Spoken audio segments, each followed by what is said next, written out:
नमस्कार। यो हो समाचारमा स्वागत छ। म दिपेश घिमिरे। म विक्रम श्रेष्ठ। सुरु गरौँ अहिलेसम्मका प्रमुख समाचारबाट।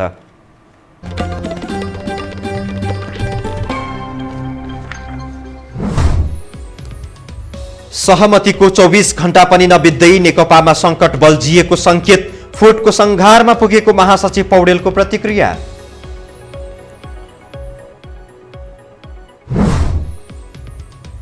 कोरोनाले आज नेपालमा 17 जनाको मृत्यु, 2100 संक्रमित थपिए, 2858 संक्रमण मुक्त।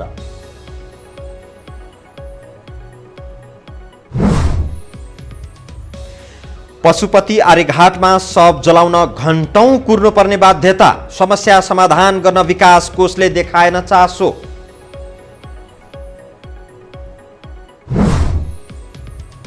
सरकारद्वारा व्यावसायिक कर्जा प्रवाह कार्यविधि जारी, कोरोना प्रभावित उद्योग व्यवसायलाई राहत पुग्ने विश्वास।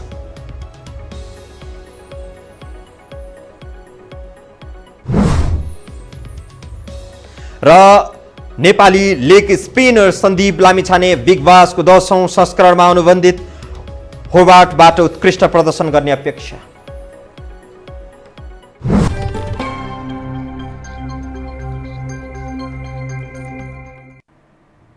अब समाचार विस्तारमा। हिजोको सचिवालय बैठकसँगै सत्तारूढ नेकपाको विवाद समाधान उन्मुख भएको भनेर खुसियाली मनाइयो, तर त्यो खुसी 24 घण्टा पनि टिक्न सकेन। पार्टीका महासचिव नै एकता कमजोर बनिसकेको प्रतिक्रिया दिँदैछन्। अब पार्टी फुटबाट कसैले रोक्न नसक्ने महासचिव पौडेलको दाबी छ। एक रिपोर्ट। सत्तारूढ नेकपामा सहमति गर्नु, त्यसको कार्यान्वयनमा उदासीन रहनु र विवाद बढाएर पार्टी फुटाउने धम्की दिनु नौलो रहेन। अब बुधबारको सचिवालय बैठकपछि पनि यही क्रमले निरन्तरता पाएको छ। भन्न त पार्टीको संकट समाधानका लागि भन्दै यही मङ्सिरमै सचिवालयदेखि स्थायी कमिटी र केन्द्रीय कमिटी बैठक राख्ने निर्णय गरिएको छ, तर नेताहरूको बोली र व्यवहारमा एकरूपता देखिँदैन। पार्टीभित्री समस्या अथवा पार्टीको सङ्कटलाई लिएर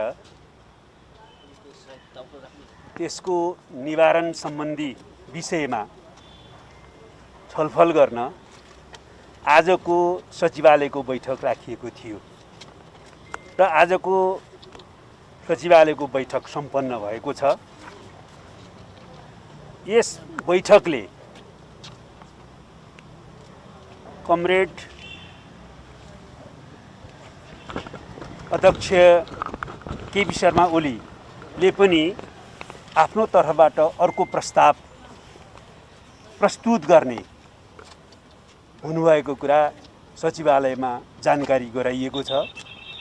पार्टीले यस्तो निर्णय गरेको 24 घण्टा बित्न नपाउँदै ओली पक्षधर सचिवालय सदस्यहरूले भने सहमतिको विपरीत अभिव्यक्ति दिन थालेका छन्। बुधबार बालुवाटारमा सहमति भयो भनेर निस्केका महासचिव विष्णु पौडेल सचिवालय समस्या सिर्जना गर्ने थलोका रूपमा विकास भएको प्रतिक्रिया दिन्छन्। पार्टीको आन्तरिक समस्या र राष्ट्रिय राजनीतिलाई सही दिशामा लग्न नेतृत्वद्वारी भूमिका निर्वाह गर्नुपर्नेमा सचिवालय सदस्य आरोप प्रत्यारोपमा मात्रै उत्रिएकाले पार्टी गम्भीर मोडमा आइपुगेको उनको निष्कर्ष छ।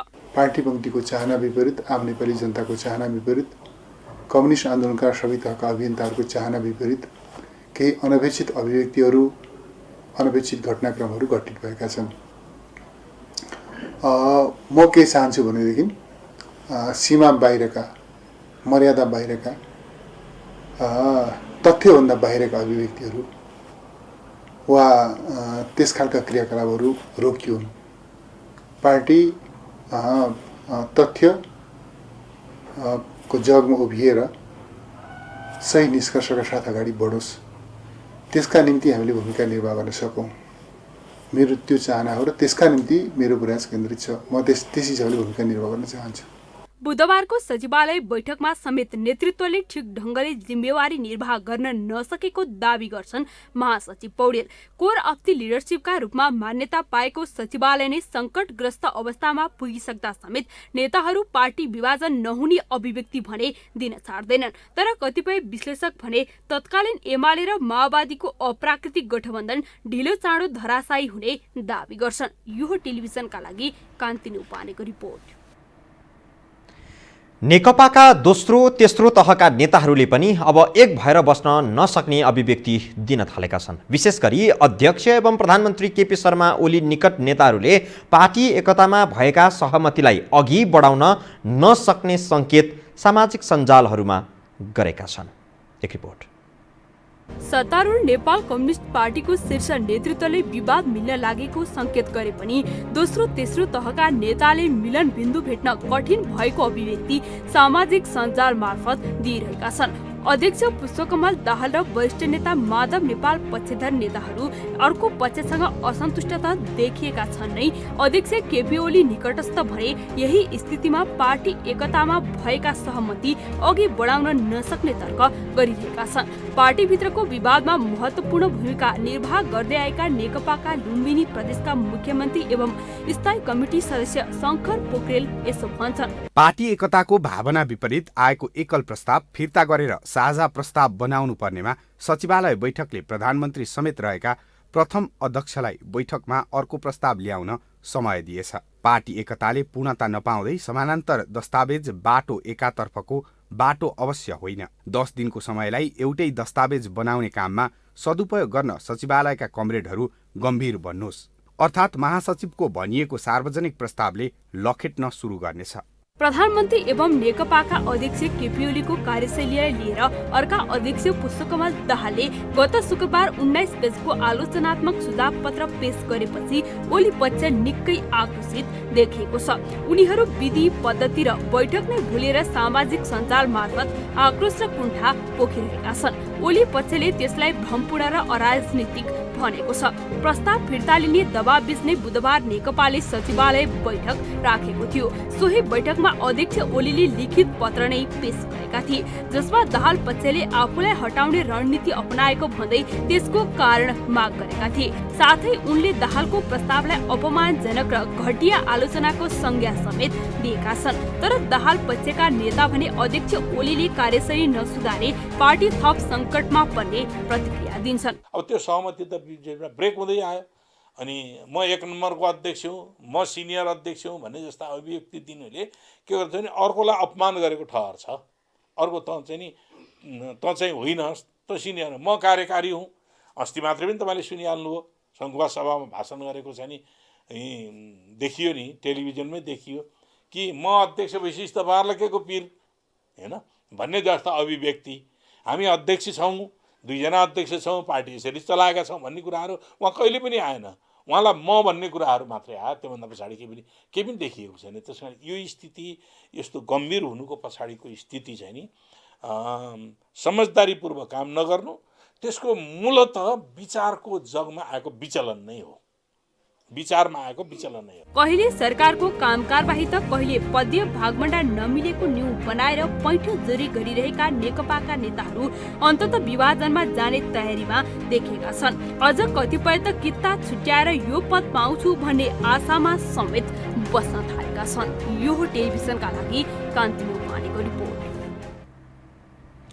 उत्तरी मित्र राष्ट्र चीनका रक्षा मन्त्री नेपाल भ्रमणमा आउने भएका छन्। चिनिया रक्षा मन्त्री वेई फेङ्घे यही मङ्सिर 14 गते नेपाल आउन लागेको परराष्ट्र मन्त्रालय स्रोतले जनाएको छ। उनको नेपाल बसाइको अवधि भने तय भइ नसकेको जनाइएको छ। यहाँ रहँदा फेङ्गेले राष्ट्रपति विद्यादेवी भण्डारीदेखि दलका शीर्ष नेतालाई भेट्ने कार्यक्रम तय भएको छ। सत्तारूढमा चर्किएको विवाद बीच चीनका रक्षा मन्त्रीको यो भ्रमणलाई अर्थपूर्ण रूपमा हेरिएको छ। अब बाँकी समाचार। नेपालमा कोरोना संक्रमणले आज 17 जनाको मृत्यु भएको छ। यससँगै संक्रमणले ज्यान गुमाउनेको संख्या 1276 पुगेको छ। स्वास्थ्य तथा जनसङ्ख्या मन्त्रालयका अनुसार आज देशभर 2103 संक्रमित थपिएका छन्। 9805 जनाको PCR परीक्षण गर्दा 716 पुरुष र 513 महिलामा संक्रमण पुष्टि भएको हो। यसमध्ये काठमाडौँ उपत्यकाका 1229 जना रहेका छन्। काठमाडौँका 965, ललितपुरका 189 र भक्तपुरका 75 जना रहेको स्वास्थ्य तथा जनसङ्ख्या मन्त्रालयले जनाएको छ। आज 2858 जना संक्रमण मुक्त भएका छन्।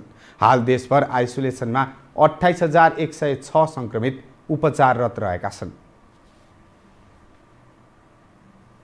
कोरोना संक्रमणको सकसबीच नेपाल रेडक्रस सोसाइटीले सरकारलाई 7 वटा भेन्टिलेटर प्रदान गरेको छ। रेडक्रसले कोभिड-19 रोकथाम तथा नियन्त्रणमा सहयोग पुर्याउने उद्देश्यले स्वास्थ्य तथा जनसङ्ख्या मन्त्रालयलाई भेन्टिलेटर उपलब्ध गराएको हो।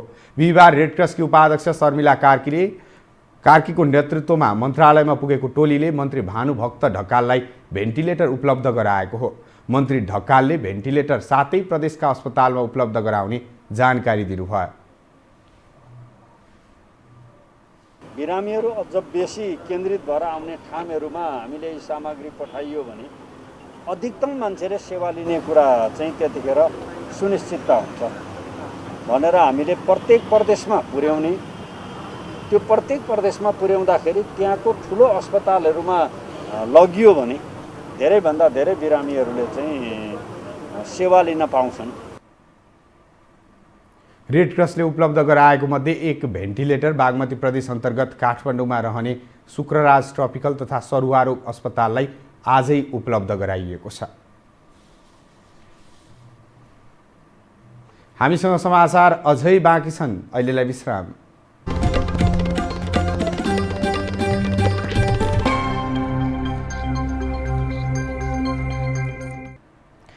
विश्रामपछि पुनः स्वागत छ। अब बाँकी समाचार। पशुपति आर्यघाटमा हिजो आज शव दाह संस्कार गर्न घण्टौं कुर्नुपर्ने अवस्था आएको छ। पशुपति क्षेत्र विकास कोषले व्यवस्थापनमा गम्भीर ध्यान नदिँदा शव लिएर परिवार तथा आफन्त शोकमा समेत घण्टौं पालो कुरेर बस्नुपर्ने स्थिति आएको हो। एक रिपोर्ट।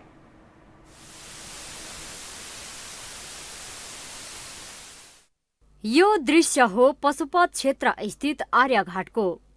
दृश्यमा देखिएका मानिस परिवारका दिवंगत सदस्यको शव जलाउने पालो कहिले आउँछ भन्दै कुरिरहेकाहरू हुन्। बिहिबार दिउँसो आफूले दर्ता गरेको चिता कहिले खाली होला भनेर बसिरहेका परिवारका सदस्य तथा आफन्तको अवस्था निकै दर्दनाक देखिन्थ्यो। आफन्त गुमाएको पीडा त छँदैछ, शव जलाउने पालो कहिले आउला भन्दै कुर्नुको पीडा अर्कोतिर।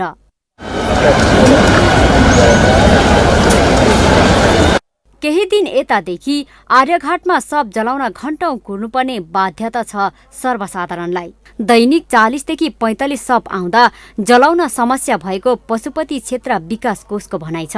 कोषका अनुसार कोरोना कहर सुरु हुनु अघि आर्यघाटमा सामान्यतया दैनिक 20 देखि 25 वटा शव आउँथे। पछिल्लो समयमा जुन लकडाउन पछिको अवस्थामा चाहिँ कोरोनाबाट आउने शवहरूको सङ्ख्याभन्दा पनि नन कोरोनाबाट आउने शवहरूको सङ्ख्या बढी भइरहेको छ। अहिले हामीले प्रत्येक 4-5 दिनको आँकडा हेऱ्यौँ भने पनि सामान्यतया 24 घण्टामा हामीसँग भएका सबै घाटहरू करिब करिब प्याक नै छन्। कोषका अनुसार विद्युतीय शव दाहमा कोरोना संक्रमित बाहेक अरूको शव नजलाउने भएकाले पनि समस्या भएको छ।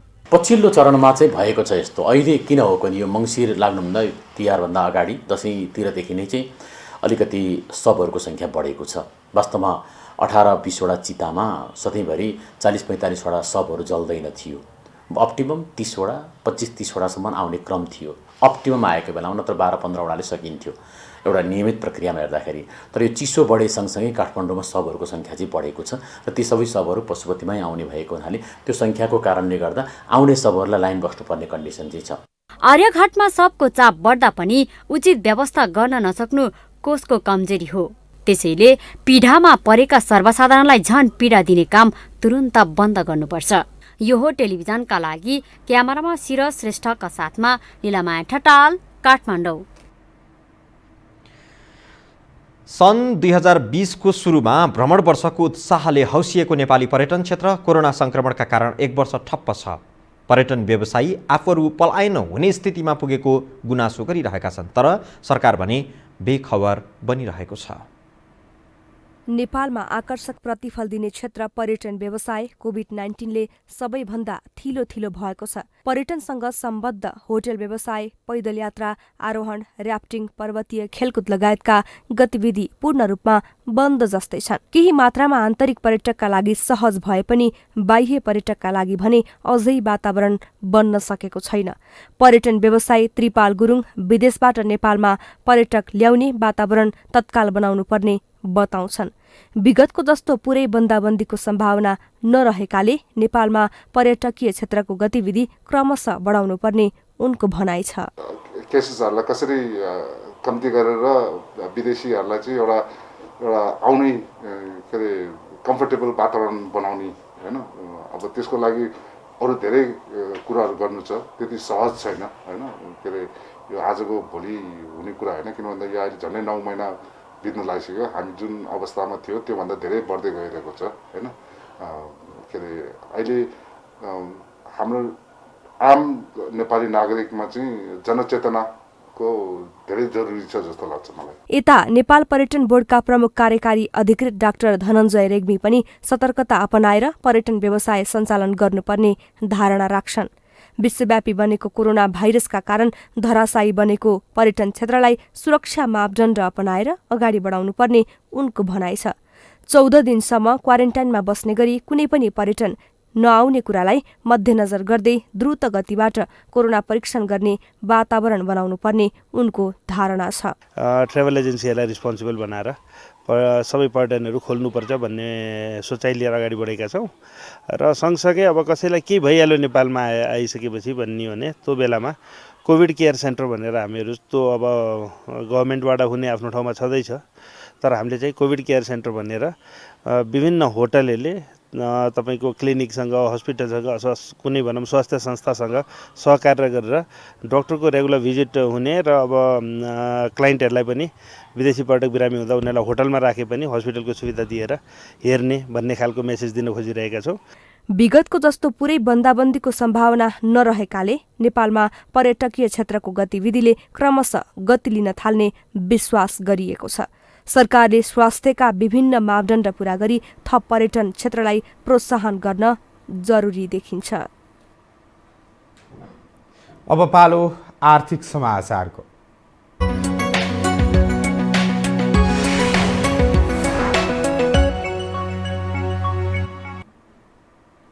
सरकारले कोभिड-19 प्रभावित क्षेत्रलाई कर्जा उपलब्ध गराउन व्यावसायिक निरन्तरता कर्जा प्रवाह कार्यविधि 2077 जारी गरेको छ। घरेलु साना तथा मझौला उद्यम तथा पर्यटन व्यवसायका श्रमिक र कर्मचारीको पारिश्रमिक भुक्तानी तथा व्यवस्थापन सञ्चालन निरन्तरताका लागि सरकारले कार्यविधि जारी गरेको हो। अर्थ मन्त्रालयको प्रस्तावमा मन्त्री परिषदबाट पारित कार्यविधि अनुसार सहुलियत कर्जा उपलब्ध गराई व्यवसायको निरन्तरता दिन सरकारले कर्जा प्रवाहका लागि नेपाल राष्ट्र ब्याङ्कलाई रकमको व्यवस्था गरिदिनेछ। व्यावसायिक निरन्तरता कर्जा प्रवाह निर्देशिका प्रवाह कार्यविधि 2077 स्वीकृत गरेको छ। यो कार्यविधि मूलतः कोभिडबाट प्रभावित भएका उद्योगहरू व्यवसायहरूलाई उनीहरूको नियमित रूपमा सञ्चालन गर्दा आवश्यक पर्ने पुँजी सञ्चालन पुँजीका लागि सहयोग गर्ने नेपाल सरकारले सहयोग गर्ने गरी ल्याइएको कार्यविधि हो। कोरोना संक्रमण प्रभावित भई श्रमिक र कर्मचारीको पारिश्रमिक भुक्तानी गर्न नसकेका उद्योग व्यवसाय सञ्चालन गर्न समस्या परेका घरेलु साना तथा मझौला उद्यम एवं पर्यटन व्यवसायलाई सहुलियत कर्जा प्रदान गरिनेछ। यसरी प्रवाह हुने कर्जाको 50% अति प्रभावित क्षेत्रमा, 30% मध्यम प्रभावित क्षेत्रमा र 20% न्यून प्रभावित क्षेत्रमा प्रवाह गर्ने कार्यविधिमा उल्लेख गरिएको छ। साताको अन्तिम दिन आज नेपाल स्टक एक्सचेन्ज नेप्से परिसूचकमा ऐतिहासिक रेकर्ड कायम भएको छ। आज नेप्सेमा कारोबार रकम 6 अर्ब भन्दा धेरै भएर नयाँ रेकर्ड कायम भएको हो। दिनभर भएका 56,341 कारोबारबाट 198 कम्पनीका 1,40,62,507 किता सेयर किनबेच भएका छन्, जसअनुसार कारोबार रकम 6 अर्ब 11,67,30,71 रुपियाँ पुगेको छ। यो नेपाली सेयर बजारको इतिहासकै सबैभन्दा धेरै हो। त्यस्तै नेप्से परिसूचक पनि 36.32 अङ्कले बढेर 1778.12 बिन्दुमा पुगेको छ। हामीसँग अन्तर्राष्ट्रिय खेल समाचार अझै बाँकी छन्। अहिलेलाई विश्राम।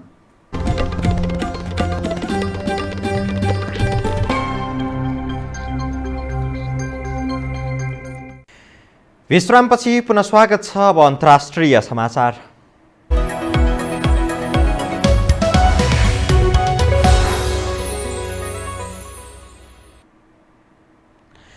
अमेरिकी कम्पनी फाइजर र जर्मनी कम्पनी बायोनटेक कम्पनीले संयुक्त रूपमा विकास गरेको कोरोना खोपको अन्तिम परीक्षणमा 95% प्रभावकारी पुष्टि भएको छ। कम्पनीका अनुसार वृद्ध उमेरका मानिसका लागि समेत खोप उपयोगी रहेको छ। यो खोपका कुनै गम्भीर साइड इफेक्ट पनि देखिएको छैन। अबको 1.5 महिनाभित्र खोपको 5 करोड डोज उत्पादन गर्ने तयारी गरिएको कम्पनीले जनाएको छ। तेस्रो चरणको खोप परीक्षणमा सहभागी व्यक्तिलाई पहिलो डोज दिएको 28 दिनपछि कोरोनाबाट 95% सुरक्षा दिएको पाइएको छ। कम्पनीका अनुसार खोप प्रभावकारी देखिएसँगै अब अमेरिकाको नियामक निकाय US फुड एन्ड ड्रग एडमिनिस्ट्रेसनले आपतकालीन प्रयोगका लागि अनुमोदन गर्ने बताइएको छ।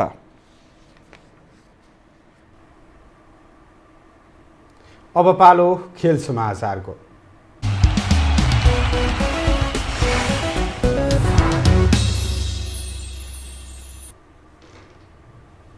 नेपाली लेग स्पिनर सन्दीप लामिछानेले बिग ब्यास लिगको 10औं संस्करणमा होवार्ड हरिकेन्सबाट खेल्ने भएका छन्। होवार्डले आफ्नो वेबसाइटमा सन्दीपको आगमनसँगै टोली पूर्ण भएको बताएको छ। बिग ब्यासको 8औं संस्करणमा मेलबर्न स्टार्सबाट खेल्दै अस्ट्रेलियन लिगमा डेब्यू गरेका उनले पछिल्लो सिजन पनि सोही टोलीबाट निरन्तरता दिएका थिए। तर यस सिजन सम्झौता नवीकरणमा सहमति हुन नसक्दा सन्दीप होवार्ड पुगेका हुन्। सन्दीपलाई अनुमोदन गर्न होवार्ड र मेलबर्नसँगै अन्य टोलीले पनि इच्छा देखाएको बुझिएको छ। सन्दीपले बिग ब्यासमा 2 सिजन खेल्दै 20 खेलमा 19.8 को औसतमा 26 विकेट लिएका छन्।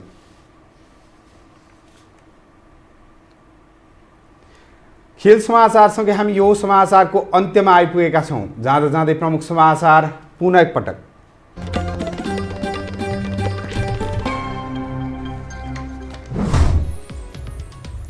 सहमतिको 24 घण्टा पनि नबित्दै नेकपामा सङ्कट बल्झिएको सङ्केत। फुटको सङ्घारमा पुगेको महासचिव पौडेलको प्रतिक्रिया।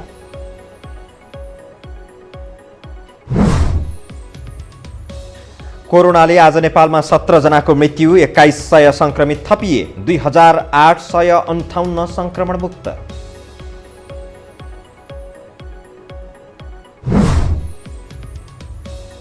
पशुपति आर्यघाटमा शव जलाउन घण्टौं कुर्नुपर्ने बाध्यता। समस्या समाधान गर्न विकास कोषले देखाएन चासो।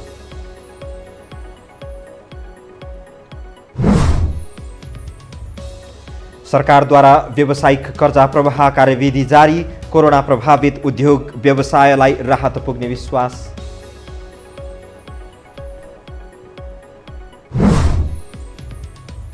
र नेपाली लिग स्पिनर सन्दीप लामिछानेले बिग ब्यासको 10औं संस्करणमा अनुबन्धित होवार्डबाट उत्कृष्ट प्रदर्शन गर्ने अपेक्षा।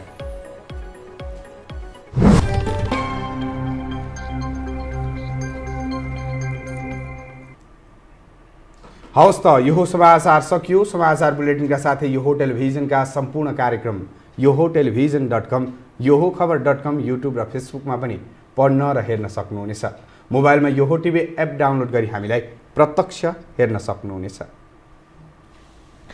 तथ्यसहितको निष्पक्ष समाचारका लागि हेर्दै रहनुहोला यो टेलिभिजन।